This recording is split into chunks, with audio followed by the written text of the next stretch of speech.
திருவள்ளுவரின் வழியில் வாழ்ந்து வாழ்வின் உன்னத நிலையினை அடைய திருக்குறளோடு நாம் என்னும் இந்த நிகழ்விலே இணைந்திருக்கின்ற உங்கள் அனைவருக்கும் முதற்கண் வணக்கம். குறள் எண் 890, அதிகாரம் உட்பகை. பாண்டவர்களில் பீமன் மிகவும் முரட்டு குணமுடையவன். அது துரியோதனனுக்கு பெரும் துன்பமாக இருந்தது. அதனால் பீமன் மீது மிகுந்த வெறுப்பும் பகையும் கொண்டிருந்தான். பீமனை எப்படியாவது ஒழித்து கட்ட வேண்டும் என்ற எண்ணம் அவனுக்கு உள்மனதில் ஆணிவேராக ஊடுருவியது.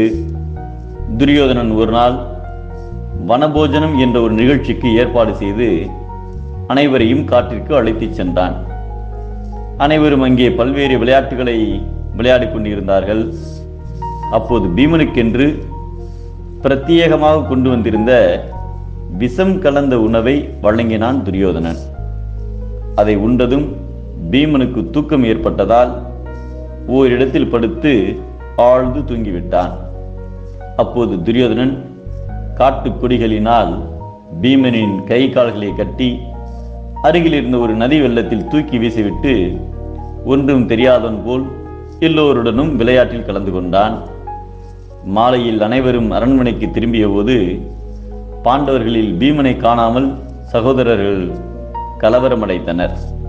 குந்தி தேவிக்கு மட்டும் துரியோதனன் ஏதாவது செய்து பீமனை கொண்டிருப்பானோ என்ற சந்தேகம் விழுந்தது.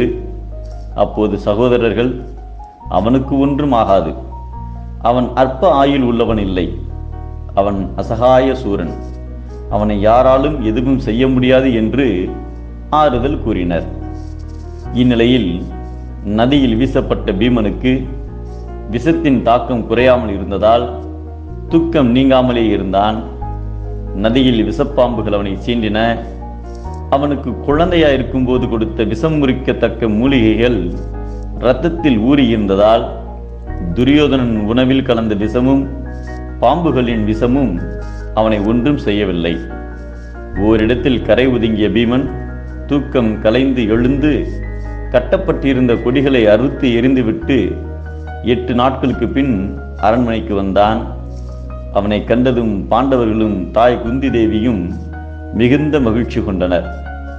ஆனால் பீமன் ஒளிந்தான் என்று மகிழ்ச்சியில் இருந்த துரியோதனனுக்கு அவன் உயிரோடு வந்துவிட்ட செய்தி பேரிடியாக இருந்தது.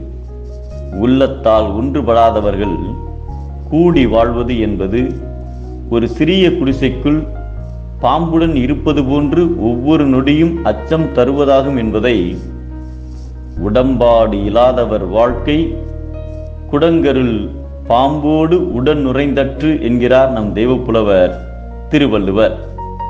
ஒன்றுபடாத உள்ளங்கள் வெறுக்கும், ஒன்றுபட்ட உள்ளங்களே விரும்பும்